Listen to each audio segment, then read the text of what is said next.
Director Shanmugam గారు ఇప్పుడు మాట్లాడతారు. థ్యాంక్ యూ అండి.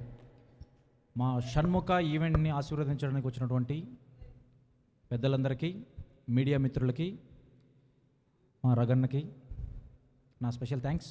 సో ఆల్రెడీ ఈవెంట్ లేట్ అయింది, I don't want to waste anybody time. So Shanmukha ఒక డ్రీమ్ ప్రాజెక్ట్. నాకు మంచి టైటిల్ ఎంచుకొని, టైటిల్ చుట్టూ కథని డెవలప్ చేసుకొని, కథ నిలబడాలంటే బ్యాక్గ్రౌండ్ స్కోర్ ఉండాలి, మంచి మ్యూజిక్ డైరెక్టర్ని ఎంచుకొని మంచిగా ఫినిష్ చేసి, మా అన్నగారి బర్త్డే రోజు, తులసిరామ్ గారి బర్త్డే రోజు రిలీజ్కి వెళ్తున్నాం.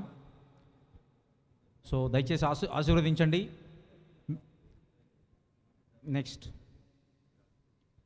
చివరిగా మా బావగారికి, వేదిక మీద ఉన్నటువంటి ప్రతి ఒక్కరికి, నా మిత్రులకి, నా ఫ్యామిలీ ఫ్రెండ్స్కి అందరికీ నా స్పెషల్ థ్యాంక్స్. చివరిగా మా బ్రదర్ గురించి చెప్పాలి, ఎందుకంటే మళ్ళీ ఎప్పుడు ఇలాంటి స్టేజ్ల మీద మాట్లాడుకునే అలవాటు లేదు. నాకు బ్రదర్ కన్నా ఫ్రెండ్, ఎప్పుడు తులసి తులసి అంటుంటాను. సో జస్ట్ బ్రదర్ సెంటిమెంట్తో ఒక చిన్న సినిమా వాళ్ళం కాబట్టి సినిమా స్టైల్లో ఒక చిన్న ఇంప్రెస్ చేసుకోవడానికి మా బ్రదర్ని. మామూలుగా సినిమా డైలాగ్ ఎట్టుంటుందంటే, నా అన్నను తాకాలంటే ఫస్ట్ నన్ను తాకాలనేది పాత డైలాగ్. ఇది మీ ధైర్యం కోసం, నా లవ్ అనుకోవచ్చు బ్రదర్.